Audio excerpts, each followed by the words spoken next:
Okay, so I know I'm a game channel focused on looking at co-op games, and I love FPS, and I love roguelites. But when I first saw Gunfire Reborn, it honestly didn't capture my attention as much as I wanted it to. Personally, it looked a bit boring, and I'm always a bit hesitant with early access games. But I kept getting comments to try it out on my videos, so after seeing so many positive comments, I mean, it's a 9 out of 10 on Steam, right? I decided to finally call my trusty co-op friends and set out into the land of the Gunfire Reborn. Now, as a small reminder, please hit that like and subscribe if you like this video, it helps me a lot, so let's get to it.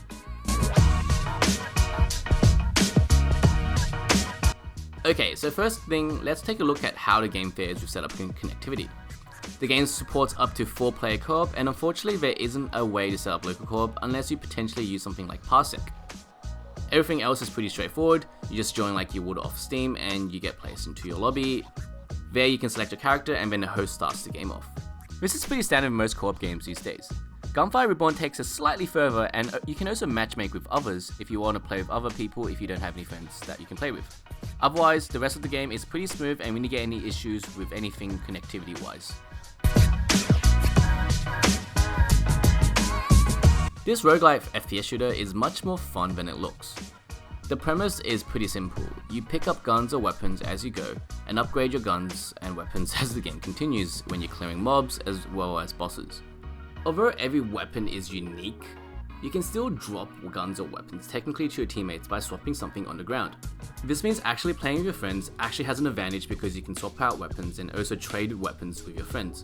I think one of the coolest things about this game are the guns. Like games like Borderlands 3, you're in a constant battle with yourself on what guns you want to use. You have kunais for all the weebs, you have normal assault rifles, you have electric firing bubble guns, and you even have gravity black hole guns where you pull mobs into a field and do massive AoE damage. Each gun also has stats and potential special effects that stack on top as well. Okay, now with the game itself, you basically go through several maps where each map ends in a boss fight. The goal is to make it to the end with your party, but it's harder than it looks.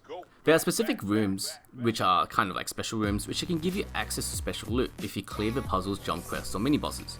These could be special skills that make you run faster, resurrect you, or even just restock your ammo. This is what makes this roguelite so interesting. Each run is so different to the next, and my friends and I always had a different set of skills and guns we used on each run. Now, like with all roguelites, one of the cool features of this one is it offers a bit of progression each time you have to restart. This leveling up process unlocks other characters as well as talent trees. You can unlock new skills or passives such as starting with more gold, a choice of a weapon, or even just extra HP. I think the game is definitely challenging, that picking up skills from the talent trees are pretty necessary to finish the game overall. The game feels really satisfying to play, and I think it's a great FPS roguelite. Okay, so what are my thoughts around the co-op? I think Gunfire Reborn handles co-op pretty well. I personally think the game is much more fun co-op than solo, but you can do that too if you prefer. It definitely incorporates parts of co-op that give you an advantage if you have a partner or two over someone who's playing solo. This is especially important, such as, for example, if you die during a round, someone can actually help res you, or if you're looking for a specific upgrade to a weapon and one of your mates stumbles upon it.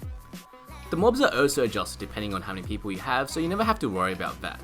There are also skills that you can leverage for your teammates, such as weapons that help buff your teammates' damage, or talents that, for example, help you res your teammates faster. This game is definitely created with co-op in mind, so take advantage of it in my opinion.